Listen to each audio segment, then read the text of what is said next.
I did not listen to the video, but we do owe people forgiveness. If you don't forgive those who trespass against you, God won't forgive you for your wrongs. Be humbled. What we don't owe people is reconciliation after forgiveness. I can never forgive you. I can forgive you, and never mess with you the same again. It's called maturity and boundaries crossed. God bless you, love.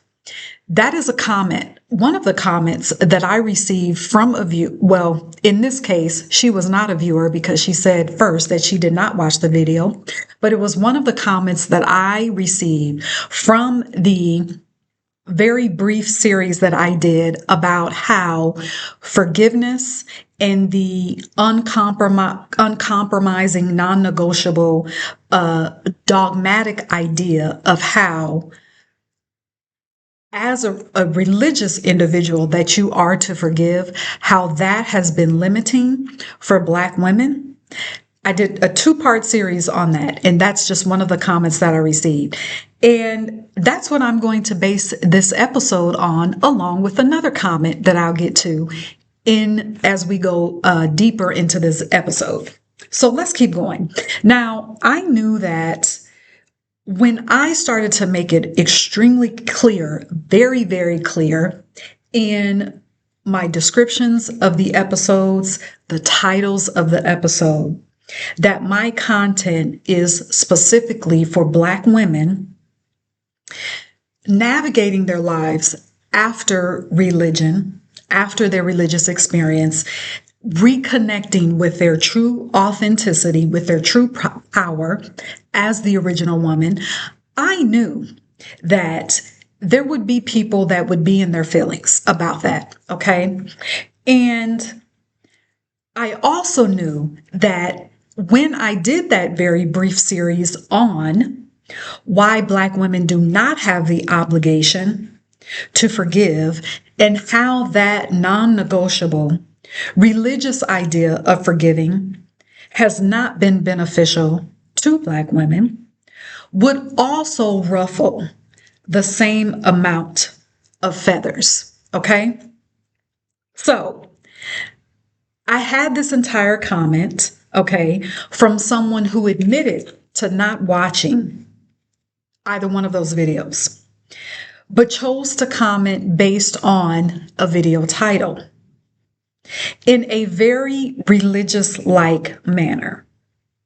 She didn't respond with anything new, okay? But she responded with a very typical religious response of how you must forgive because a God out there up in the sky watching your every move won't forgive you. You know, she did say a few other things, which I read her quote or her comment completely. Then she ended it with be humble. So you've also heard me talk about the religious idea of being humble as well and what that really means. Being humble goes against the very nature of you and myself as a Black woman, okay? It also goes against her nature as well. Going by her picture, okay, she appears to be a Black woman, a melanated woman, a woman of African lineage, okay, which she can't even see for herself because of the religious dogma that is still controlling her, okay? Now, what I have noticed as well is that when people, and by people, I'm talking about myself, when we make it clear that the content is for Black women, you always have someone who makes the attempt to turn the conversation into a male versus female plight. All right, so now I'm moving into something else. I wanted to read that comment to start off the video. Now I'm about to read you a comment from a man, okay? He says, as a Black man, and there's a lot of grammatical errors in this, so I'm going to sum this up the best way that I can. He says, as a Black man that has been around Black women while growing up, and still, unfortunately, I can say that Black women are not forgiving. They don't apologize easy and dodge accountability 99.9% of the time. We have a 1% of women that is good in our race. But I'm not going to say what Kevin Samuels has said. So go watch his videos. He's telling me to go watch Kevin Samuels' videos.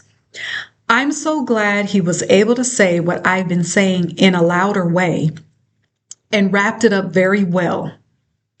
He really was a gift and warning to Black women from Jesus, but they cheered upon his assassination. Those who took heed to his word are blessed. Those that didn't is not. I just stopped by to say it's a lie to insinuate that Black women are forgiving. You got to admit you're wrong before you can even forgive, and Black women don't do that. So let me just say this. I can tell from this comment that this particular man is still entangled in that male versus female conundrum, all right, which is the same consciousness that has contributed to society forgetting about cosmic order and attempting to usurp cosmic order.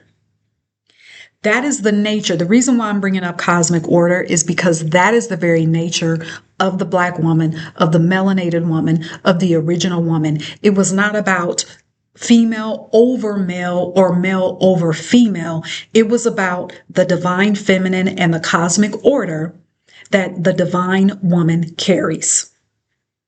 Okay. This individual needs to disentangle from that, along with the woman that also commented.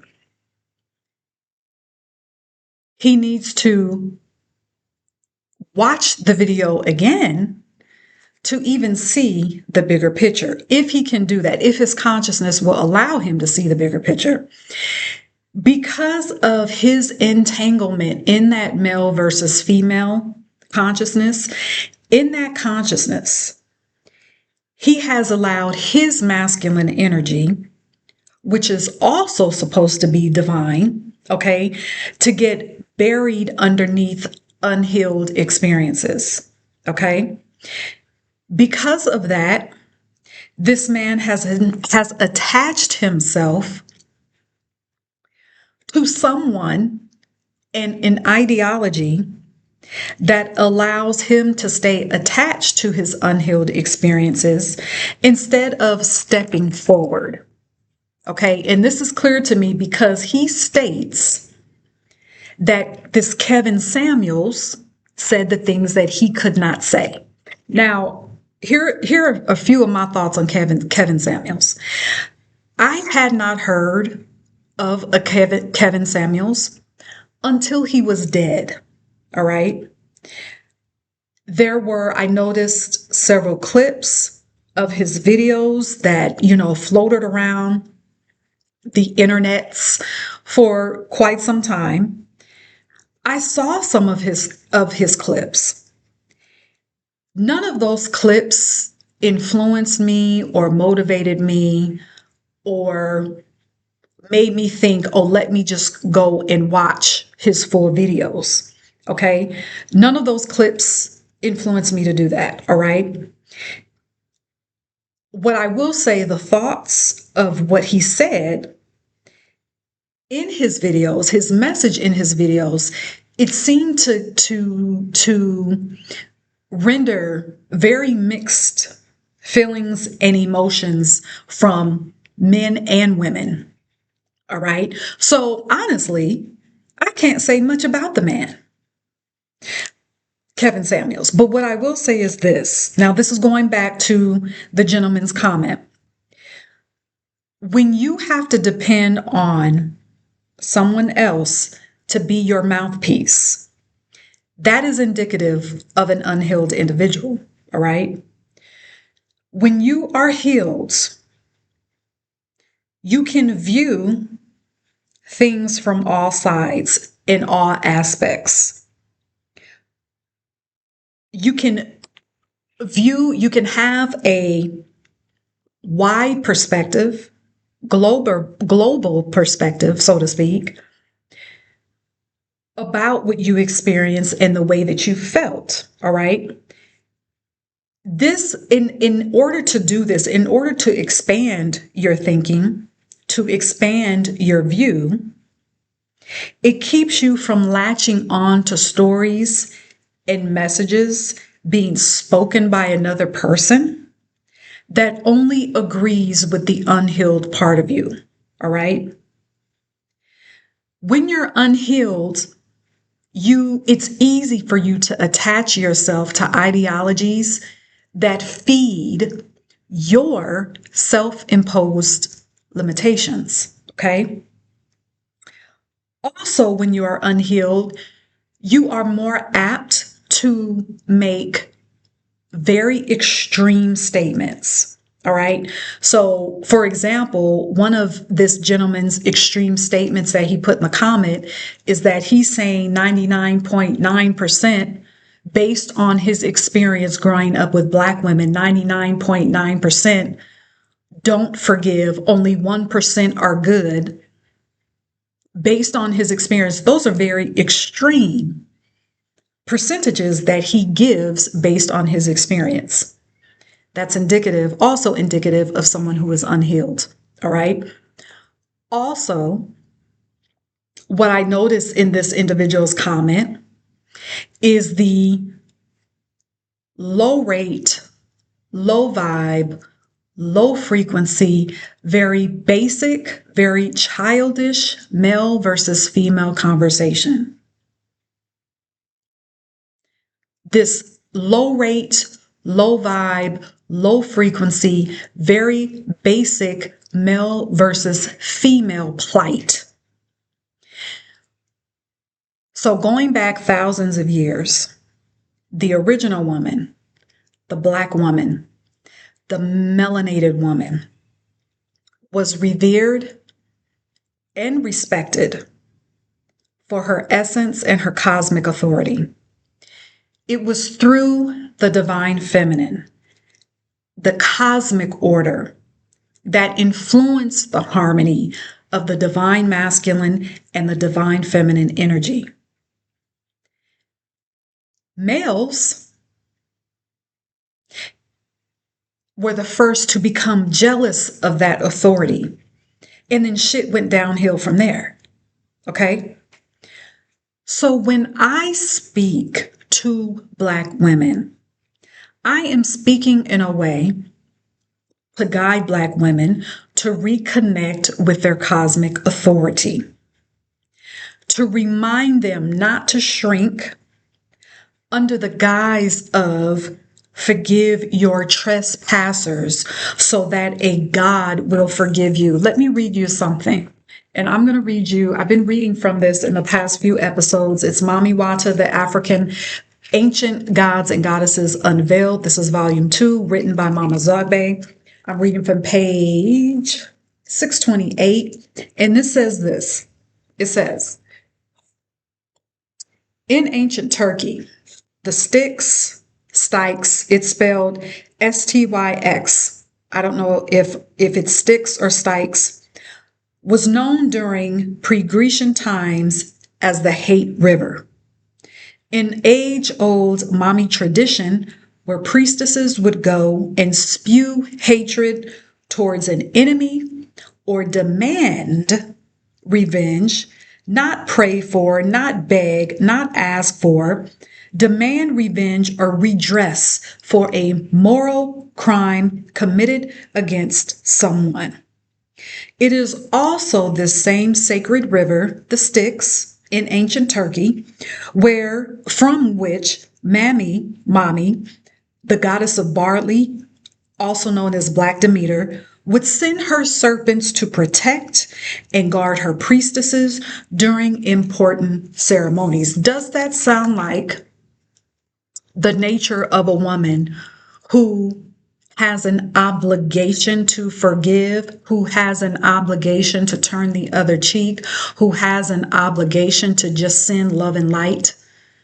She is about retribution. Now, am I saying that we walk around here angry and pissed off and out of control with our demand for retribution and our demand for, what does it say? Let me read it again. In our demand for redress for a moral crime committed against someone? No. But what we do see here in our original nature is that we have the power to not just stand back and allow things that should not be happening happen. But this so-called forgive so a God can forgive you, or this obligation or moral obligation to forgive, no, that is not our nature. Yes, we can pardon someone. We can excuse someone for their behavior if we choose, but that is not an obligation. And yes, we have the power to correct where something has been incorrect. We have the power to straighten that out. It is not in our nature to just accept wrongful doing. Okay? So, also, when I speak to Black women getting untangled from religious dogma to unleash their power, I'm also reminding you, Black woman, of the power of your essence. So again, I'm going to read from the same book, volume 2. Now I'm reading from page 723. Black women have played in the development of the world's first social, spiritual, military, educational, and artistic institutions before the advent of patriarchy, meaning before men got jealous of that cosmic order and decided to usurp that. That is how religion keeps going. That action of usurping cosmic order and forgetting about cosmic order is the fuel that keeps religious institutions, the religious structure, the religious system going. That's what fuels it. But you, as a Black woman, you have the power to disentangle from that, to cut all ties, to cut all cords so that they do not grow back again, which is why I keep reading different passages from this book to remind you of what you already have on the inside of you. Okay. And I wanted to read those 2 comments to, again, make it very clear on what my message is. And it's comments like that. Not that I needed a confirmation, but it's comments like that that do confirm why I'm going to keep speaking the way that I'm speaking. So, as a Black woman, you're watching this. You are navigating your life after your religious experience. I have a complimentary download that's for you. It's about 15 pages long. It's very easy read. It's more of a workbook, okay? And it is a document that's going to help you recognize where religious dogma is still playing out in your life and what to do about it, all right? So get on the email list. When you get on the email list today, you will get that document. It'll be sent straight to your email. And being on the Unleashed Alchemy weekly email list, this is not just me just showering you with some emails that you don't want to read. These emails are transformational to you. They're going to be emails that you can add to your toolbox to help you untangle from religious dogma. You will have access to when I drop new courses. You'll have access, or you'll actually also be put on the waiting list of when I open up the private community, which I am probably going to do. All right. And so I've had some feedback about that. If you're new here, don't forget to subscribe and hit the notification bell so that you can know when I have dropped a new video. I'm always dropping new videos almost every day. All right. If not every other day, if not every day. Okay. So stay connected. All right. And let me know what your takeaways are from this episode. Leave me a comment. And if you are listening to this on the Unleashed Alchemy podcast, follow the podcast, download this episode, and also leave me a rating there. Okay. Until next time, be sovereign.